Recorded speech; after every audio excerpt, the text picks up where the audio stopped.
அனைத்து நல்லுங்களுக்கும் வணக்கம். நான் உங்கள் ரவிக்குமார். தொடர்ந்து நம்ம அடுத்தடுத்த அப்டேட் பல உலக நிகழ்வுகளை பார்த்துட்ருக்கோம். நம்ம இன்றைக்கி நிறைய விஷயங்கள் பேசலாம். முடிஞ்ச அளவு கொஞ்சம் ஷார்ட்டாக பேசிடலாம். ஏன்னா திடீர்னு ட்ரம்ப் அவர்கள் ஒரு கடுமையான மிரட்டல். வழக்கமாக ட்ரம்ப் அவர்கள் மிரட்டல் கொடுக்குறாருன்னா அது சிறப்பு செய்தியெல்லாம் இல்லை, சிறப்பு செய்தியாக கடந்துட்டு போகிறாங்க ஈரான்.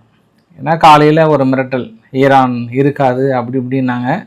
அந்த பக்கம் ஈரான் தரப்பில் ஐயோ கொஞ்சம் பயந்துட்டோம், கொஞ்சம் நிறையா ஜாஸ்தியாக மிரட்டாதீங்க, நாங்கள் தொடர்ந்து ஸ்டேட் ஆஃப் ஹார்மஸ் எங்கள் கண்ட்ரோலுக்குள்ளே கொண்டு வந்துடுவோம்னு தெரிஞ்சும் உலக நாடுகள் முழுவதும் அந்த விலையேற்றத்தெல்லாம் பார்த்து நீங்கள் வேறு வழியே இல்லாமல் குறைச்சிட்டு மறுபடியும் எங்கள் மீது வந்து தாக்கல் நடத்துகிறேன், உடனே நான் இல்லைனா ஒன்றும் இல்லாமல் பண்ணிவிடுன்றதுக்கான மிரட்டல்லாம் வந்து பயத்தின் பிதற்றல் அப்படின்னு இது ஈரான் தரப்பில் கடுமையான விமர்சனம் சொல்லிட்டாங்க.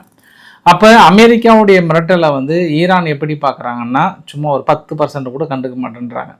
ஆனால் அமெரிக்கா தான் பயங்கரமாக இன்னும் ஆஹா ஓஹோ தொடர்ந்து தனக்கு வந்து ஒரு நெகட்டிவ் இம்பேக்ட் வந்துருச்சுன்ற அடிப்படையில் தாக்குதல் நிகழ்த்துறாங்க. அதே சமயத்தில் பதில் தாக்குதல் பெரிய அளவுக்கு நடந்திருக்கு. பட் இன்னுமே அந்த ஒரு நம்பிக்கை, அதாவது பழையபடி ஒரு போர் தொடர்ந்துருவாங்க, ஒரு தாக்கல் நடத்திடுவாங்க அப்படின்னு வந்திருக்காங்கன்னா கண்டிப்பாக அதற்கான நம்பிக்கை இல்லை.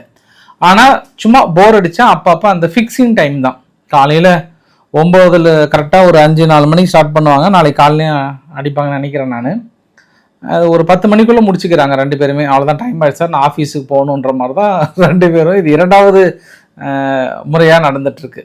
ஏற்கனவே கொஞ்சம் நடந்து பேச்சுவார்த்தை வந்து கொஞ்சம் பேச்சுவார்த்தைகளுக்கு அடிச்சுட்டு மறுபடியும் இப்போ நம்ம 2வது முறையாக இதே மாதிரி கடந்த 2 நாட்களாக அதே மாதிரி தான் நடந்துகிட்ருக்கு. பட் வினோதமாக ஈராக்கில் ஒரு நிகழ்வு, பாலஸ்தீனத்தில் கொடுத்த அறிவிப்பு, ஐரோப்பாவை வாட்டி வதைக்கின்ற ஹீட் வேவ், மிகப்பெரிய அளவுக்கான வெப்ப அலை, ஃப்ரான்ஸில் 1000 பேர் பக்கம் இருந்து போனதாக சொல்கிறாங்க.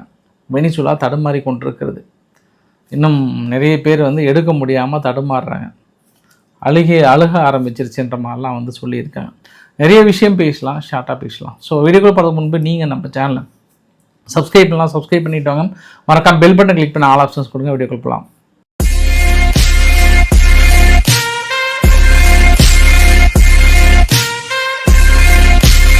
ஃபஸ்ட்டு வரைபடத்தை காட்டிடுறேன்.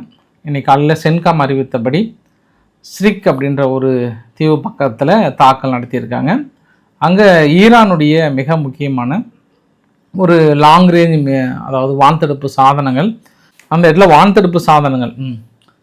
இடத்துல வான்தடுப்பு சாதனங்கள் இருந்ததாகவும் அதை நாங்கள் அழித்ததாகவும் வந்து சொல்கிறாங்க. பட் இன்னும் நம்மளுக்கு ஆதாரங்கள் கிடைக்கல. பட் வீடியோ பதிவாக வெளியிட்டு இருக்காங்க. அவங்க ஈரான் தரப்புலையும் பதிலுக்கு அந்த ஷார்ட் டைமில் வந்து குவைத் அண்ட் பக்ரைன் அந்த 2 முக்கிய அமெரிக்க நிலைகள் மீது தாக்கல் நடந்துட்டோம். மொத்தம் 8 இடத்துல பெரிய அளவுக்கான ஒரு சேதாரம் நடந்திருக்கு அப்படின்னு 2 தரப்புலையும் சொல்லிட்டாங்க. பட் ஸ்டேட் ஆஃப் ஹார்மஸ் பகுதி என்ன முழுமையாக மூடினாங்களான்னா இல்லை, ஆனால் எச்சரிக்கை கொடுத்துருக்காங்க. நேற்று இருந்த அதே அளவுக்கான கப்பல்கள் பயணித்து கொண்டு தான் இருக்கிறது, அதில் எந்த பாதிப்புமே இல்லை. ஈரான் வந்து மிரட்டல் கொடுக்குறாங்க, நீங்கள் ஒப்பந்தத்தை மீறி தாக்கல் நடத்துகிறீங்க, நாங்கள் பேச்சுவார்த்தை நிறுத்த வேண்டிய ஒரு சூழ்நிலை வரும், கொஞ்சம் எச்சரிக்கையாக இருந்துக்கோங்க, பழையபடிலாம் மிரட்டாதீங்க அப்படிமா சொன்னாங்க. நம்ம இன்ட்ரொடக்ஷனில் அதை பற்றி பேசிட்டோம். நாம் இன்னும் இறுதியாகவும் சொல்லிட்டாங்க, உறுதியாகவும் சொல்லிட்டாங்க.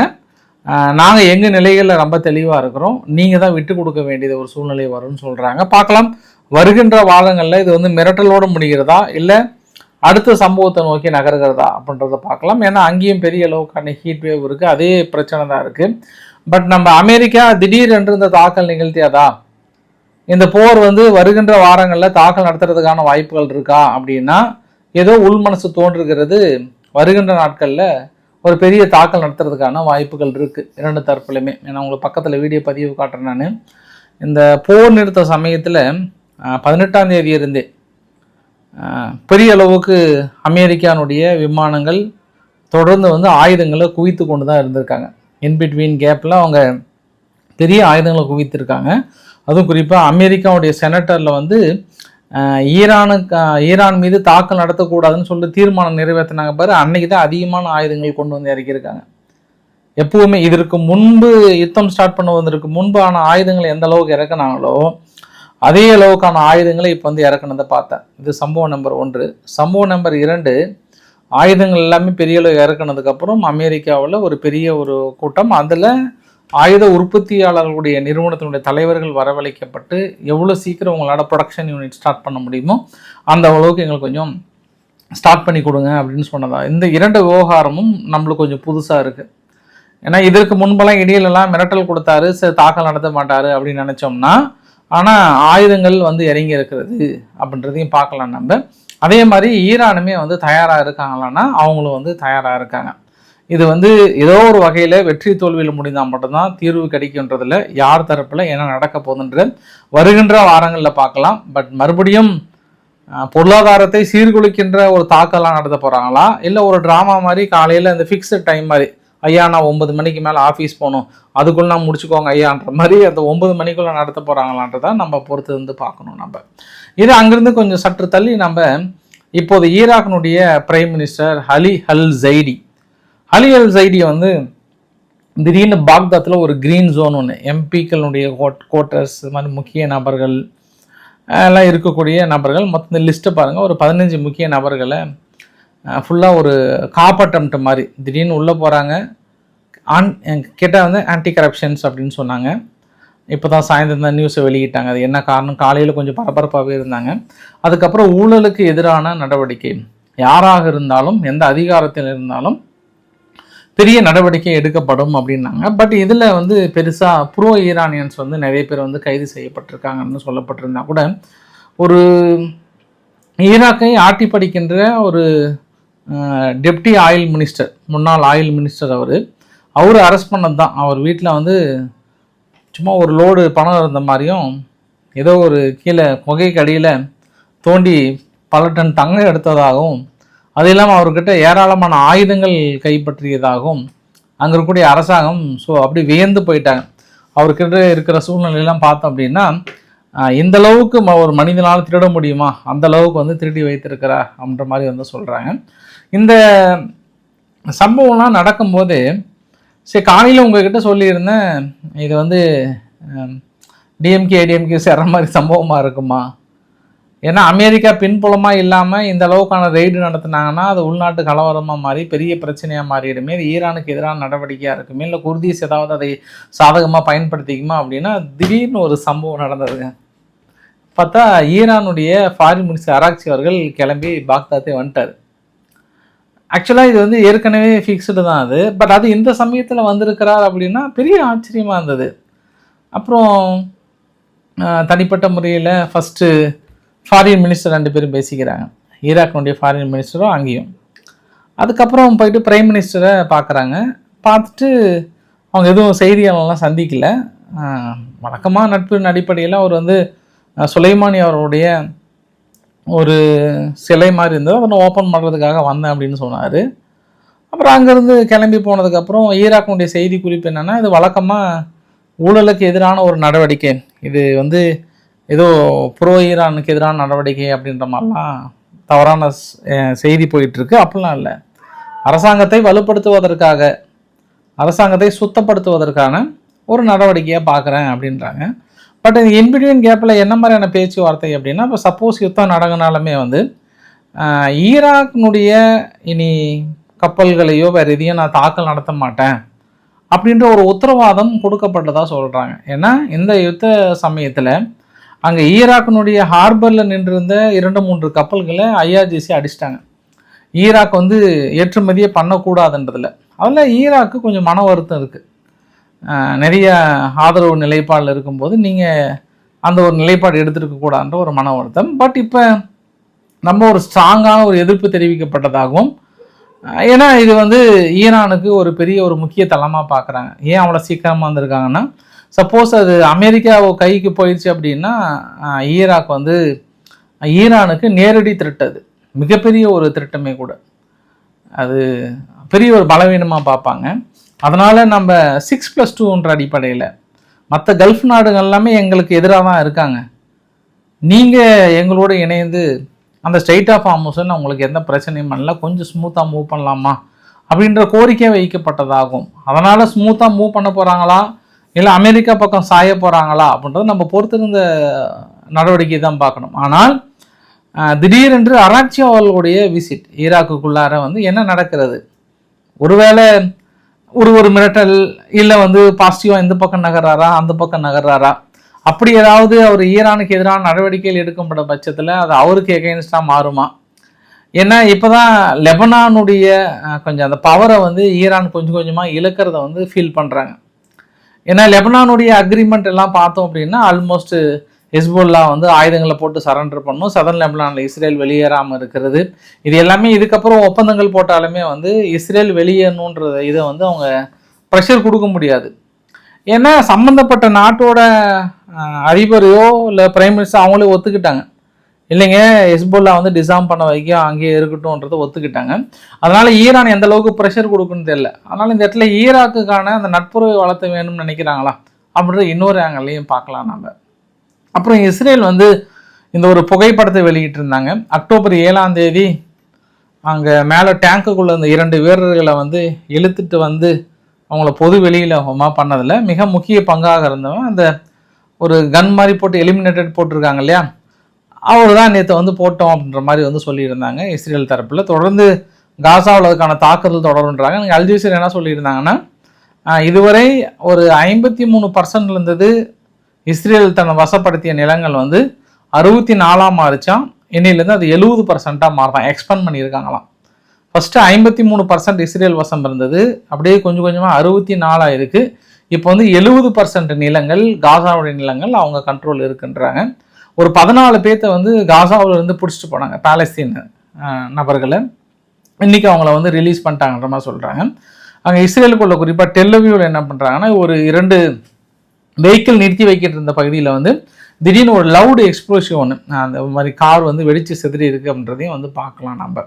சரி, அமெரிக்காவுடைய ஒரு கடைசி கட்ட முயற்சியாக பார்க்குறாங்க, எப்பாடப்பட்டாவது ஐரோப்பா உள்ளே இழுத்துக்கணும், நேட்டோ நாடுகளை கொண்டு விடணுன்றதுக்காக ஓமன் மூலிமா ஒரு வார்த்தையை சொல்ல வச்சிட்டாங்க. ஏற்கனவே ஈரான் என்ன பண்ணுறாங்க, ஐரோப்பாவுடைய கப்பல்கள் செல்வதற்கு நிறைய கொஞ்சம் தடைகள் விதிக்க ஆரம்பிச்சிட்டாங்க.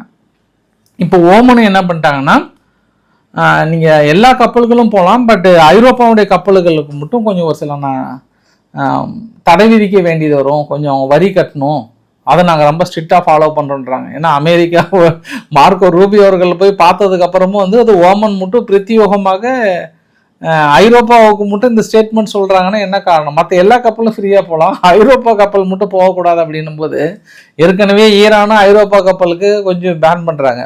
இப்போ ஓமனும் சேர்ந்து நாங்கள் நிறுத்த போகிறோம் அப்படின்னா அவங்க வேறு வழியே இல்லை, இந்த பக்கம் வரீங்களா இல்லை ஒட்டுமொத்தமாக உங்கள் கப்பல் நிறுத்தினாதான் நீங்கள் அமெரிக்காவுக்கு சப்போர்ட் பண்ணுவீங்களான்றதை நேரடி மிரட்டலாகும். அமெரிக்கா அவங்க வாயால் சொல்லாமல் அது இவங்க ஓமன் மூலியமா சொல்ல வைக்கிறாங்களா அப்படின்றத நம்ம பார்க்க வேண்டிய ஒரு தருணமாக இருக்கிறது. அடுத்து நீங்கள் இன்னொரு சம்பவத்தை கூடிய விரைவில் நடக்கும் அப்படின்னு நான் நினைக்கிறேன். நான் ஹவுதிகளோட துணையோடு பக்கத்தில் இருக்கக்கூடிய ஏமன் இருக்கு இல்லையா, ஏமனில் இருக்கக்கூடிய ஒரு எக்ஸிக்யூட்டிவ் டைரக்டர் ஒருத்தர் காரில் போகும்போது ஒரு 4 பேர் கொண்ட குழு அவரை கடத்துறாங்க துப்பாக்கி முனையில். கடத்தி கொண்டு போயிட்டு அங்கே ஹவுதிகள் இருக்கக்கூடிய ஏமன் ஹவுதிகள் இருக்காங்க இல்லையா, எமினி ஹவுதிகள், அங்கே போய் வச்சுக்கிட்டாங்க. அங்கேருந்து இங்கே ஏமனுக்கு ஃபோன் பண்ணி டீல் பேசுகிறாங்க. பணம் கிடைக்கலன்னொடனே அவரை போட்டாங்க, வீடியோ வெளியிட்டாங்க. இந்த மாதிரி 3வது சம்பவம் இது. அதாவது ஏமன் நாட்டுடைய முக்கிய அதிகாரிகளை, முக்கிய நபர்களை கடத்தி கொண்டு போயிட்டு அந்த எமினி ஹவுதிகளோட துணையோட இது மாதிரி போடுறாங்க. இவங்க கடத்தப்படுகிற நபர்லாம் யார் அப்படின்னா சவுதியினுடைய பேக்கட் ஃபோர்ஸஸ். ஏற்கனவே நம்ம சவுதியினுடைய பேக்கட் ஃபோர்ஸ் நம்ம சொன்னோம் இல்லையா. அதனால் இது சம்திங் ஏதோ நடக்க போகுது.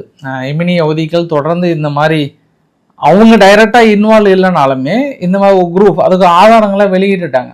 ஏமன் அரசாங்கம் ஆதாரங்கள்லாம் அடுத்தடுத்து வெளியிட்டு இருக்கிறாங்க. சவுதியை நேரடியாக எதிர்க்க முடியாதனால இந்த மாதிரி உள்ளுக்குள்ள ஆட்களை கடத்தி அவங்கள பேரம் பேசுகிற மாதிரி இது 4வது இன்சிடென்ட் இது அந்த பகுதியில் ஏமன் எமினி ஹவுதிகளுக்கு இடையில். இது என்ன, இப்போ நம்ம ஏமன் பழையபடி இல்லை, சவுதியினுடைய பேக்கட் ஃபோர்ஸ் தான் ஏமனுடைய முழு கண்ட்ரோலில் வைத்திருக்காங்க. அதனால் ஏதோ ஒரு பெரிய சம்பவம் நடக்க போதா, அதுக்கான வழிவகை செய்ய போகிறாங்களா? சவுதியினுடைய எல்லை பகுதியில் ஒரு சில இடத்துல ஒரு சில துப்பாக்கி சூடுமே நடந்துட்டு தான் இருக்குது. சம்திங் நீ எதிர்பார்க்கலாம் நீங்கள் கூடிய விரைவில். அது என்ன எதுக்கு நோட் பண்ணி வச்சுக்கோங்க, இந்த மந்த் எண்டுக்குள்ளே அது வாய்ப்புகள் இருக்கா இல்லை என்ன பண்ண போகிறாங்கன்னு தெரியல. இன்றைக்கி ஒரு 14 நபர்கள் சவுதியினுடைய ஹெலிகாப்டர் திடீர்னு ஆக்சிடென்ட் ஆகிடுச்சு. ஃபஸ்ட்டு ஏதோ ட்ரோன் தாக்குதல் அப்படி இப்படின்னு தான் கொஞ்சம் புரளியாக இருந்தது. அதுக்கப்புறம் இல்லை அது கொஞ்சம் மால்ஃபங்க்ஷன் ஆகிட்டு தான் விழுந்து வெடிச்சதை 14 பேர் பக்கம் இருந்து போனதாகவும் சொல்கிறாங்க. நம்ம ரஷ்யா விவகாரத்துக்கு போனோம் அப்படின்னா, ரஷ்யா தொடர்ந்து எல்லை பகுதியில் முன்னேறி கொண்டு இருப்பதாகவும், தொடர்ந்து எதிரிகள் வெஸ்டர்ன் நாடுகள்லாம் சேர்ந்து நம்முடைய கலாச்சாரத்தை அழிப்பதற்கான மிகப்பெரிய ஒரு முயற்சியில் ஈடுபட்டு கொண்டிருக்கிறார்கள். முன்னேற முடியலன்ற காரணத்துக்காக எதிரிகள் தீவிரவாத செயல்களில் ஈடுபட்டு கொண்டிருக்கிறார்கள்.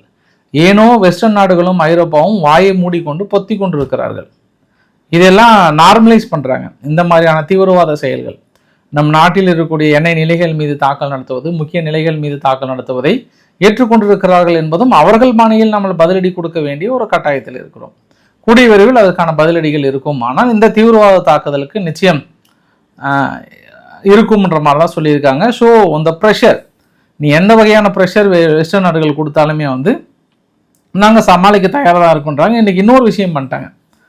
அவங்க ஆர்ம்டு ஃபோர்ஸ் ஆஃப் உக்ரைனுடைய ட்ரைனிங் கேம்ப் ஒன்று, அந்த கேம்பில் அடிச்சிட்டாங்க இன்றைக்கி. மேபி நிறைய பேர் இறந்துருப்பாங்கன்னு நினைக்கிறேன் நான். ஏன்னா இன்னும் ஆர்ம்டு ஃபோர்ஸ் ஆஃப் உக்ரைன் எதுவும் சொல்லாமல் இருக்காங்க. பட் உக்ரைன் தரப்பில் இருந்து இன்றைக்கி ரஷ்யாவுடைய எண்ணெய் கிடங்கள் 2 வந்து பக்கம் அடிச்சிருக்காங்கன்றது கூடுதல் தகவல். உக்ரைனுக்கு வரக்கூடிய எல்என்ஜி சப்ளை ரூட்டை வந்து முழுமையாக தடுக்கணும்னு நினைக்கிறாங்க ரஷ்யா தரப்பில். ஒரு கிளியர் மேப்போட தயாராக இருக்கிறாங்க.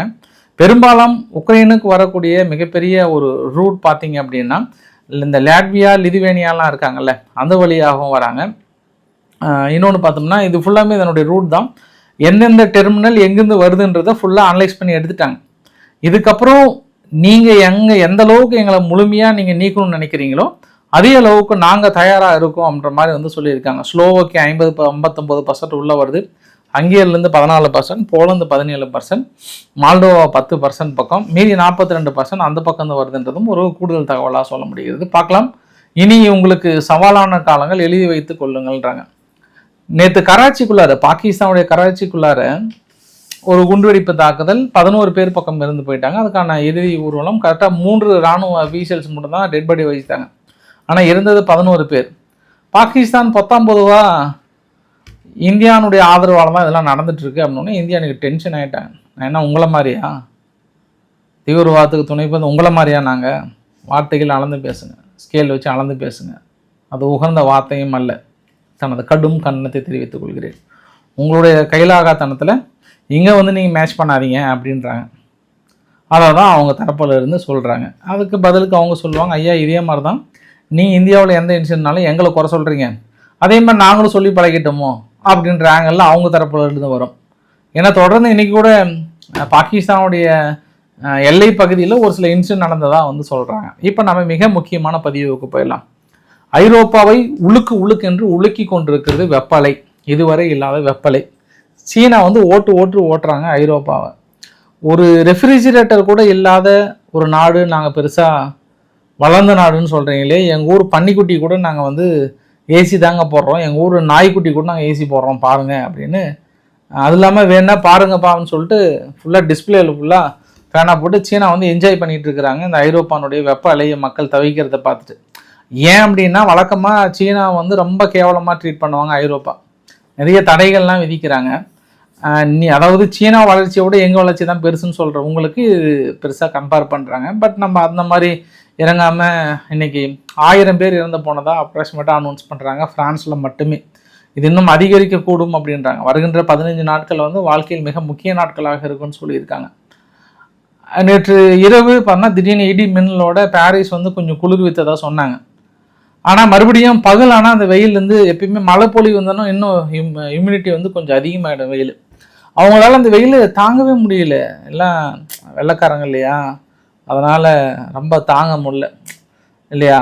நம்ம மாதிரினா ஓரளவுக்கு சமாளிச்சிடலாம். பட் அவங்க ரொம்ப வெயிலாக இருக்குது. அவங்களால 45 டிகிரி செல்சியஸ்லாம் நிறைய ஜெர்மனிலாம் பார்த்தீங்கன்னா இன்னும் மோசமாக பாதிக்கப்பட்டிருக்கு.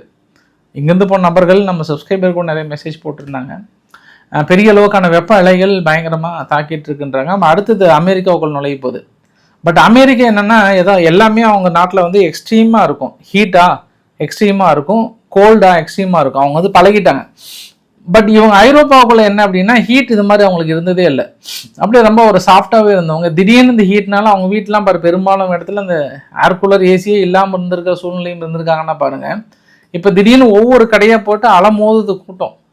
திறந்தாவே போதும் எனக்கு ஏர் கண்டிஷனர் கிடைக்காதா அப்படின்ற ஒரு சூழ்நிலை. பட் அமெரிக்கா எப்படி சமாளிக்க போகிறாங்கன்னு தெரியல. ஏன்னா இன்றைக்கி ட்ரம்ப் ஒரு வார்த்தையை விட்டார் பாருங்கள். ஹீட் வேவ்னால ஃப்ரான்ஸில் மட்டுமே 1000 பேர் இறந்து போயிருக்காங்க. ஒரு நாட்டோட கட்டமைப்பில் அந்த சொந்த மக்களுக்கு ஒரு ரெஃப்ரிஜரேட்டர் கூட கொடுக்க முடியாத சூழ்நிலையில் இவங்க வளர்ந்த நாடுகள்னு சொல்கிறாங்க அப்படின்னு ஓட்டுன்னு ஓட்டுறாரு ஐரோப்பாவை. இனி உங்களை காக்க வேண்டும் என்றால் எங்களோட இணையங்கள்ன்ற மாதிரி அவர் சைடு கேப்பில் பிட்டு போட்டுக்கிறாரு இன்னைக்கு.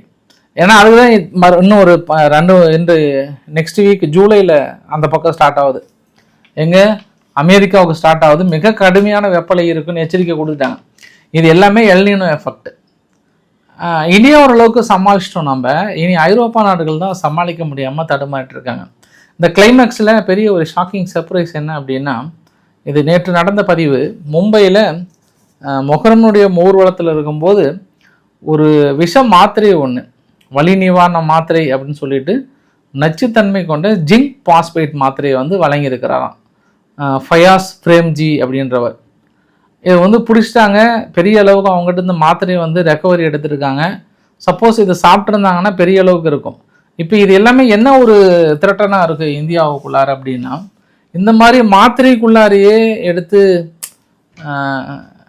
இது மாதிரி கெமிக்கல் நிறைந்ததெல்லாம் கலந்து கொடுக்கும்போது நினச்சி பாருங்களேன். 15,000 பேர்த்துக்கு மேலே சப்போஸ் அந்த மாத்திரையை சாப்பிட்ருந்தாங்கன்னா இது சரியான முறையில் கண்டுபிடிச்சி எடுத்ததுனால தப்பிச்சோம், இல்லைன்னா என்ன ஆகுதுன்னு சொல்லிட்டு ஃபயாஸ் பிரேம்ஜி அவர்களை கைது பண்ணியிருக்காங்க. கைது பண்ணும்போதே அவங்க காலெல்லாம் கிட்டத்தட்ட சுட்டு தான் பிடிச்சாங்க. அப்பயே சுட்டு தான் பிடிச்சாங்க. இது ஒரு பெரிய பரபரப்பை ஏற்படுத்தியிருக்கு. எங்கெல்லாம் பயத்தை ஏற்படுத்துகிறாங்க பாருல, மக்கள் தொகை நிறைந்த நாடுகளில் இது ஒரு பெரிய இஷ்யூவாக இருக்குல்ல. பார்க்கலாம் நம்ம. ஸோ பிடிச்சிருந்தா லைக் பண்ணுங்கள், உங்கள் ஃப்ரெண்ட்ஸுக்கு ஷேர் பண்ணுங்கள், சப்ஸ்கிரைப் பண்ணுங்கள். ரவிக்குமார் சோமு சேனல். நன்றி, வணக்கம்.